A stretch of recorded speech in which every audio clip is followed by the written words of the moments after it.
Hola a todos, espero que estén muy bien. Ya sé que he dejado un poco abandonado el canal porque he tenido muchísimo trabajo, gracias a Dios, y pues tengo también muchos proyectos que se están desarrollando y todo va caminando súper bien, pero eh, a lo mejor ya es como muy apresurada dar esta información, pero yo esperaría que sí les sirva un poco y voy a intentar ser lo más amena posible, lo más clara posible, para que podamos tener la información que realmente necesitan y les puede funcionar. La comida es el común en todas estas fechas, ¿no? Y está bien porque finalmente la alimentación nos da identidad, nos ayuda a estar en contacto con nuestras emociones, también a tener conexiones sociales y pues recordemos que somos seres sociales y necesitamos sí o sí tener esta comunión, ¿no? Entonces, siempre que estamos en la consulta aquí en nutrición clínica, pues es lo que llegan preguntando, ¿no? ¿Qué es lo que puedo comer? Porque siento que no estoy comiendo, o sea, que estoy muy limitado o ya quiero comer comida real. Y mi pregunta siempre que les hago es, ¿para ti qué es la comida real? Analicemos un poco.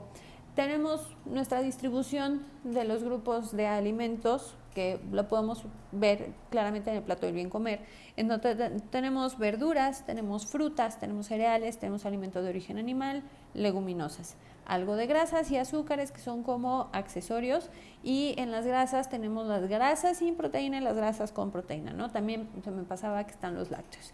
Entonces, si yo estoy dando un régimen de nutrición para un paciente que llega a tener cierta enfermedad en especial, yo tengo que jugar con todos esos grupos de alimentos para decirle cuánto tiene que comer de cada uno, ¿no? Y de los nutrientes que están aportando estos grupos de alimentos. Pero cuando eso empezamos a trasladarlo a lo que son los alimentos o los platillos, es donde empieza como este vacío de percepción, de interpretación y de claridad para empezar a hacer el link entre las recomendaciones que tienen de autorización y con los platillos. Entonces, como que no saben cómo conjuntarlo, pero vamos a analizarlo un poco. Cuando estamos en una reunión X, normalmente, bueno, en estas épocas, vamos a tener algo de botana. Que la botana, ¿qué puede ser? A lo mejor pueden ser semillas, pueden ser galletas, pueden ser grasas, por ejemplo, las aceitunas, las semillas, cacahuate, nuez, pistache, pepita, todo eso, pues entraría también como una grasa con proteína, ¿no? Podemos tener cosas untables, que puede ser a lo mejor el queso, queso Oaxaca, perdón, queso crema, o puede ser a lo mejor hummus, o podemos tener algunas vinagretas también como tipo aderezos. Ya cuando estamos pensando como tal en el momento de la comida, porque eso pues es nada más como el previo, ¿no? En lo que estamos ahí echando chisme y muy agradable todo, pero cuando ya estamos al momento de la comida, normalmente siempre vamos a tener alimentos básicos. Va a haber algo de cereales, que puede ser pasta, a lo mejor puede ser papa, puede ser tal vez pan, y puede ser a lo mejor alguna botana tipo palomitas también. Tenemos lo que son las frutas, que pueden estar mezcladas con las verduras en alguna ensalada, o podemos tener lo que es la ensalada nada más de verdura. Los guisados mismos pueden llegar a tener verduras incluidas, pueden llegar a tener semillas como cacahuate, almendra, pistache, pepita, etcétera. Y lo que son las proteínas, pues también vamos a tenerlas disponibles, ¿no? Que son aves, pollo, o pavo. Tenemos lo que son pescados, bacalao, por ejemplo, aquí es fantástico. Tenemos también lo que son carnes rojas, como puede ser el lomo, puede ser pierna, puede ser incluso embutidos, como lo que son los jamones, también preparados al horno.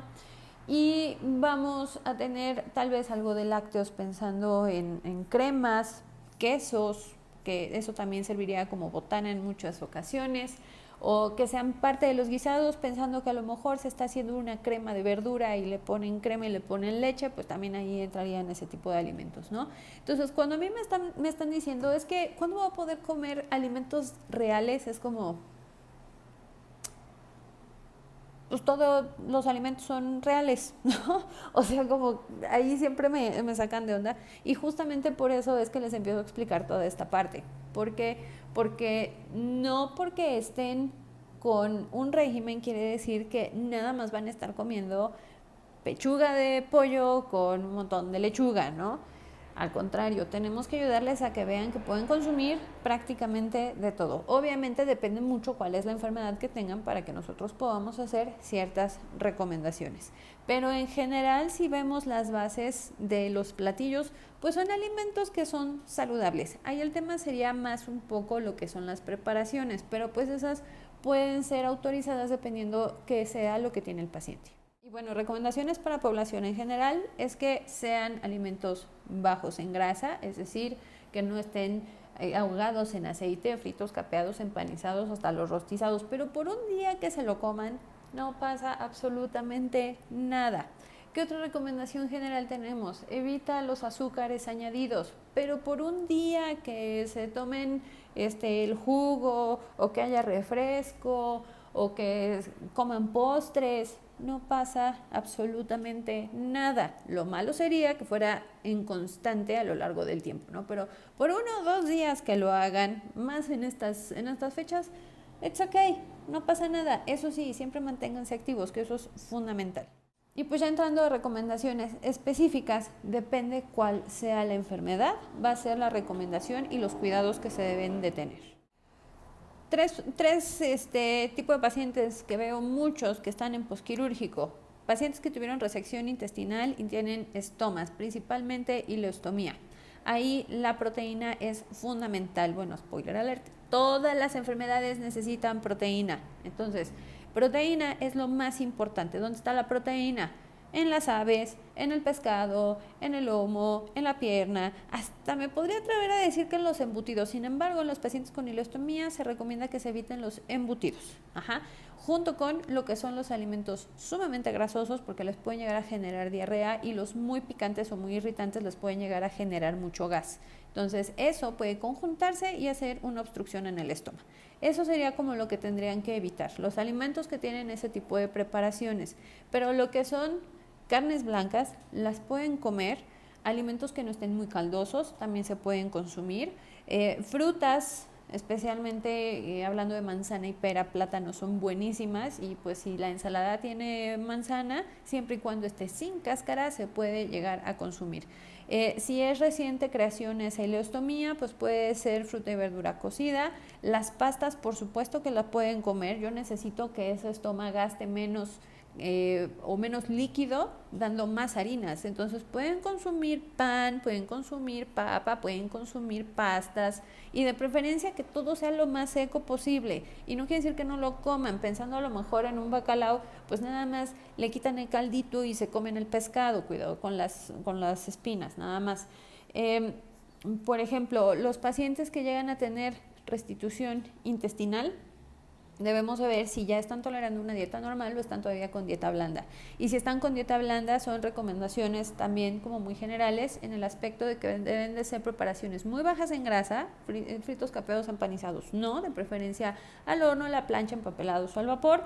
Hay que evitar también lo que son los irritantes y tener mucho cuidado con los alimentos que pueden llegar a formar gas. También en ileostomía eso es importante. Por ejemplo, frijoles, habas, lentejas pueden llegar a generarles gas y pueden llegar a tener distensión, van a tener mucha incomodidad e incluso pueden llegar a tener dolor.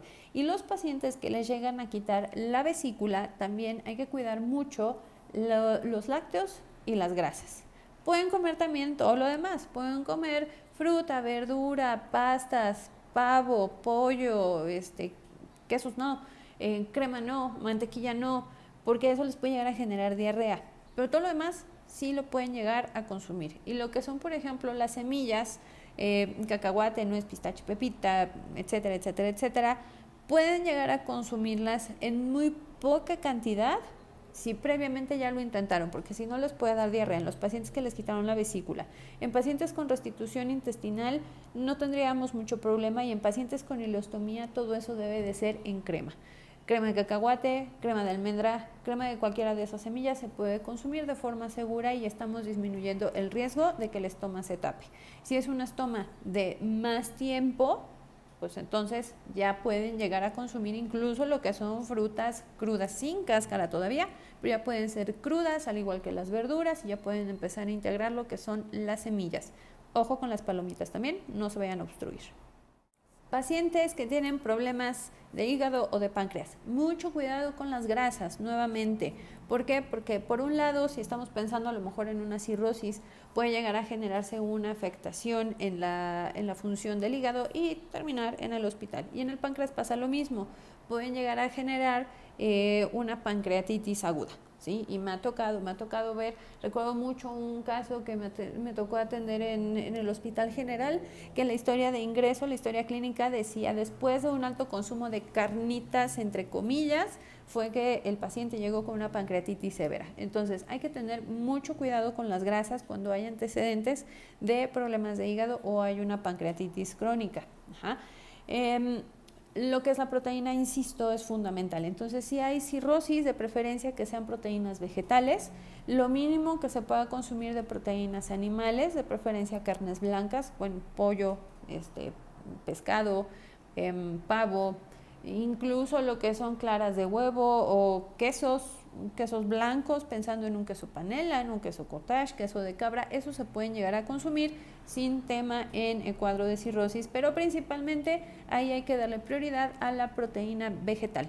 Mucho ojo en pacientes que llegan a tener también lo que son varices esofágicas, porque si llegan a consumir alimentos muy duros, por ejemplo tostadas, galletas, a veces hasta las mismas semillas como la nuez, la almendra, pueden llegar a tronar la varice y créanme que no quieren que se les truene una varice porque terminan en el hospital desangrados y con paquetes lobulares conectados para restituir la sangre perdida. Ajá.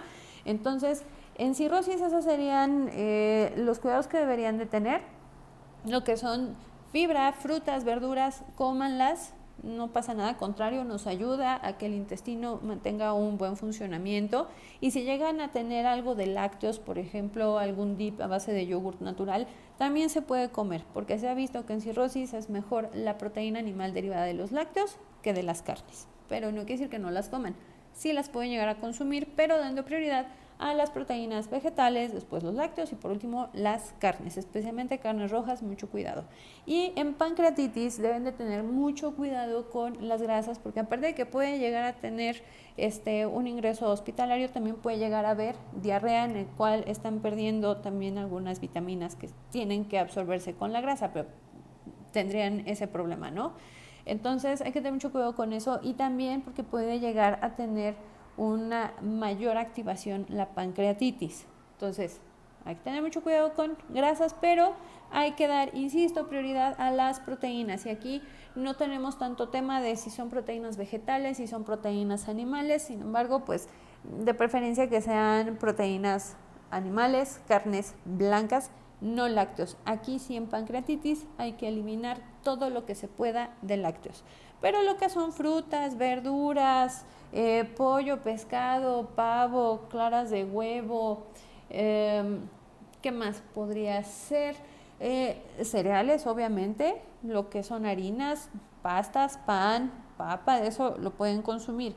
Mucho cuidado también en pancreatitis, en alimentos que pueden llegar a generar gas, distensión, porque eso también los puede llegar a poner muy, muy incómodos.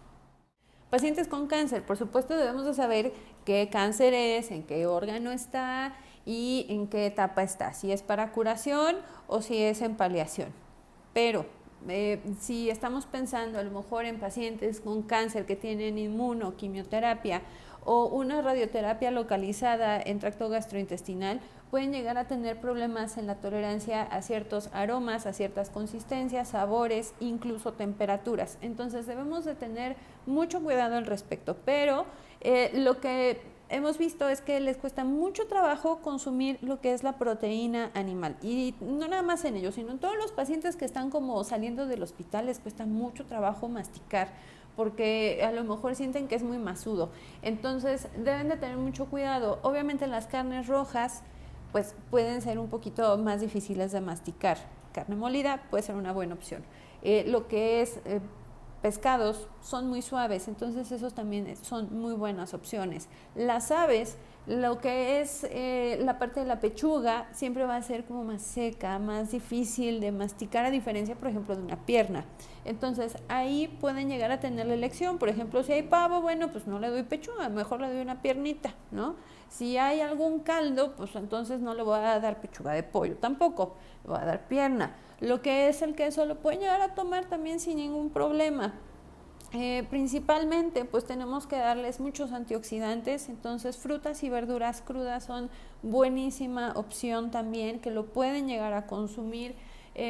Lo que es la proteína vegetal puede llegar a ser mejor tolerada siempre y cuando no tengan muchos problemas gastrointestinales, pero por ejemplo pensando en leguminosas, frijoles, haba, lenteja, garbanzo, o lo que son las semillas como nuez, cacahuate, pistacho, pepita, a veces son muy pesados y pueden llegar a generar un poco de gas. Entonces eso también hay que tenerlo como muy a consideración. Y aunque podemos ver que los platillos pueden llegar a ser muy especiados, pues lo ideal es que no se sirvan muy calientes para que no lleguen a tener como esa detección de un aroma como muy penetrante, y cuando se estén cocinando tener la casa súper ventilada. Debemos de tener mucho cuidado. Por ejemplo, si vemos que comen poquito, pues vamos a tener la posibilidad de los suplementos, ¿no?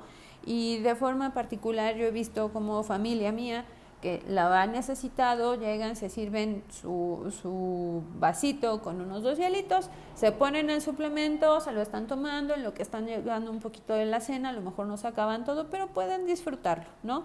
Entonces, en realidad ahí lo que tendríamos que cuidar sería toda esa situación de los aromas, las temperaturas, las consistencias, y también debemos de tener mucho cuidado en no estar forzando que coman, ¿no? Que elija el alimento que guste. Cuidado con los irritantes, porque los mismos tratamientos pueden llegar a generar afectaciones como gastritis o reflujo, entonces hay que tener cuidado con los irritantes, y también con alimentos que estén muy azucarados.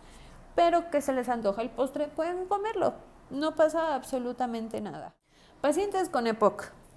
Normalmente ellos se tiene la idea de que no deben de comer tantos carbohidratos porque entonces afecta la producción de CO2 y empiezan a sentirse mal y bla. Lo que se ha visto es que tienen que comer porque normalmente tienen desnutriciones muy fuertes, entonces tienen que comer. Obviamente pasa casi lo mismo que en pacientes con cáncer, que necesitamos que sean alimentos con muchos antioxidantes, muchas vitaminas, entonces frutas y verduras, lo que quieran lo pueden comer, cereales los pueden comer, pasta, papas, pan, lo pueden comer.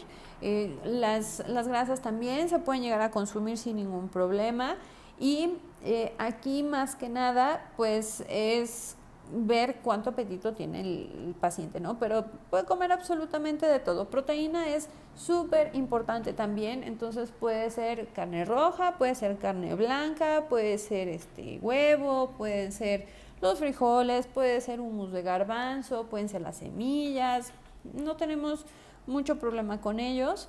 Y si llega a tener, por ejemplo, algún problema de retención de líquidos, ahí sí, nada más estar muy al pendiente de que no se sirva el platillo con mucho caldo. Sí puede ser un platillo que esté guisado en un caldillo, pero no darle el caldillo. No sé si me voy a entender. Darlo lo más seco posible. Cuando ya empiezan a tener restricción de líquidos o llegan a tener asociación con alguna falla cardíaca. Y pacientes que se encuentran en cuidados paliativos, que coman, no pasa nada, que coman todo lo que quieran y puedan. Eso es muy importante. Ahí más que nada el tema es que realmente lo toleren y no se les sea muy difícil tener, por ejemplo, la masticación, la dilución, la tolerancia a los aromas. Entonces, en ellos queremos que disfruten lo más que puedan, ¿no? Entonces, que coman. Es lo más importante, que disfruten. Pacientes con enfermedad renal. Aquí hay diferencias si están en prediálisis o si ya están con diálisis o hemodiálisis. Y si la diálisis y la hemodiálisis, cada cuánto son las sesiones, porque tenemos algunas que son casi intermitentes, casi una semana de diferencia, ¿no? Entonces, pacientes prediálisis, lo que deben de tener muchísimo cuidado y en extremo es en los líquidos y en las proteínas. Entonces, ahí consumir lo poquito que les haya permitido su nutriólogo para que puedan disfrutar y elijan, a lo mejor voy a comer pescado, a lo mejor voy a comer pavo, voy a comer lomo, etcétera. ¿Sí? Van a elegir una sola proteína y si son varias, pues va a ser poquitito para evitar una alteración en la función que los pueda llevar a urgencias. Lo que son los cereales, principalmente que sean integrales, eso nos va a ayudar mucho, que sean lo más natural posibles también, porque luego los que ya están ultraprocesados tienen muchos conservadores que pueden hacer que suban el fósforo y el potasio en sangre. Entonces, lo más natural posible, en vez de un pan de sándwich, mejor un pan de amasijo, ¿no? Una bolilla, una telera es muchísimo mejor. Lo que son las pastas las pueden consumir. Las grasas nos ayudan mucho porque nosotros lo que hacemos en pacientes prediálisis es bajar lo más que podamos la proteína y empezar a darle las calorías que necesita a partir de carbohidratos y de grasas. Entonces, lo que son, por ejemplo, las semillas tienen también un poco de proteína, pero es proteína vegetal, entonces pueden estar más autorizados que la proteína animal, ¿no? Pero, insisto, todo eso lo tienen que platicar con su nutriólogo. De forma general, tengan mucho cuidado con la cantidad de proteína. Pueden consumir grasas y también pueden consumir lo que son carbohidratos. Cuidado también con los azúcares, porque si hay una diabetes previa, eso puede hacer que empiece a tener un descontrol de glucosa. Y se han visto muchos casos de pacientes que están en prediálisis que se dan cuenta que ya tienen que empezar la diálisis porque tienen una crisis. Entonces, deben de tener mucho cuidado con esos alimentos. A diferencia de los pacientes que ya tienen una terapia de sustitución renal, que sea continua o que sea a lo mejor un día sí, un día no, pensando en la hemodiálisis, ellos pierden mucha proteína, entonces pueden consumir proteínas animales, pueden consumir proteínas vegetales, obviamente también cuidando mucho lo que es fósforo y potasio en los alimentos. Eso pues nada más lo pueden ver directamente con su nutriólogo para que sepan cuál es la recomendación, pero en general pueden consumirlo porque sabemos que en la hemodiálisis pues sale la toxina, que es lo que está haciendo un daño cuando no se tiene esa terapia de sustitución renal que funciona como un riñón.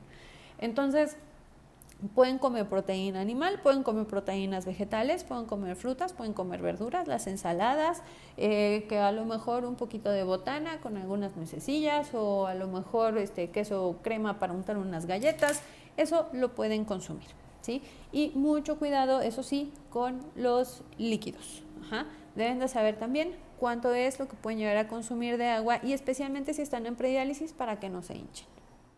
¿Y qué pasa con la sal? Porque también ese es un tema, ¿no? Lo que más se quejan es que no me sabe nada la comida porque no le ponen sal. Oigan, pueden ponerle sal, muy poquita, si quisieran, poquita. Y yo les recomiendo que utilicen la sal de mar. Bueno, la sal en grano, no la sal ultraprocesada, ¿no? Pero pueden ponerle sal, pueden utilizar hierbas de olor, pueden utilizar condimentos al gusto, pero ojo, deben de tener también consideración de que si alguien no puede tener un alimento de muchos condimentos, pues ponerles lo mínimo nada más como para darles ese saborcito que se está buscando, ¿no? No es bueno quitar la sal, no es bueno quitar la sal por completo. Primero, quiero que ustedes se coman un alimento sin sal, a ver si les gusta y a ver si lo toleran. En segundo lugar, todas nuestras células tienen que funcionar a partir del sodio. Entonces, si nosotros quitamos la sal, ¿cómo vamos a ayudarle a la célula a funcionar? No importa si hay enfermedad renal, si hay cirrosis, si hubo una cirugía, si hay pancreatitis, etcétera, si hay EPOC, si hay insuficiencia cardíaca congestiva. Aquí el punto es que no se quite, pero que tampoco se ponga en exceso. Entonces, un poquito de sal para cocinar, nada más para darle un poquito de sabor, y en la mesa quitar el salero. Eso es muy importante.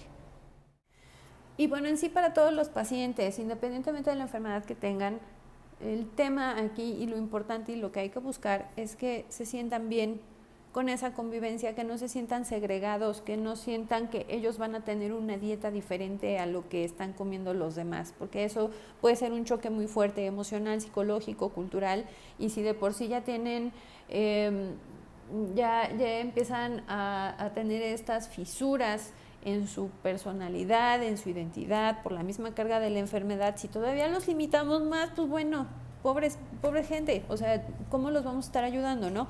Obviamente debemos de darles recomendaciones muy específicas en cuanto a qué es lo que pueden llegar a tener permitido y lo que no está permitido, si llegan a consumirlo, cuáles son las posibles consecuencias. Entonces, cuando como pacientes están conscientes de qué puede suceder si un día comen algo que no está dentro de la autorización o no está dentro del plan, o que saben que les puede llegar a generar un problema, una molestia, un síntoma, pues nada más es tomar la decisión completamente conscientes y decir, bueno, pues prefiero arriesgarme porque para mí a lo mejor es más importante en ese momento la convivencia que voy a tener con mis seres queridos, ¿no? Pues bueno, este video creo yo que es un poco largo, pero espero que tengan como un poquito más claro y no se sientan tan limitados, porque el objetivo de esta información que les doy hoy es que puedan adaptar o puedan adaptarse a las opciones que tienen para las cenas o en las convivencias que tienen en estas fechas y puedan sentirse parte de todo ese evento, puedan disfrutar los alimentos, puedan disfrutar la convivencia, no se sientan limitados, pero sobre todo que sientan que también tienen el mínimo riesgo de complicarse. Eso es lo más importante. Pero pues bueno, finalmente la comida es lo más delicioso que existe, entonces espero que esta información les sea de utilidad, espero que pasen muy bonitas fiestas, que tengan muchas bendiciones, que la salud pues se mantenga en el estado más óptimo para ustedes y que todas las cosas que pidan se les sean multiplicadas en su más alto bien, tanto para ustedes como para sus seres queridos. Muchas gracias por seguir mi canal, mis redes sociales, también se las dejo y pues espero poder estar un poquito más activa por todo lo que tengo en pendientes de proyectos que están surgiendo muy padres y pues mientras tanto seguimos por redes. Muchísimas gracias, un abrazo a la distancia, muchas bendiciones y espero podamos volver a vernos pronto.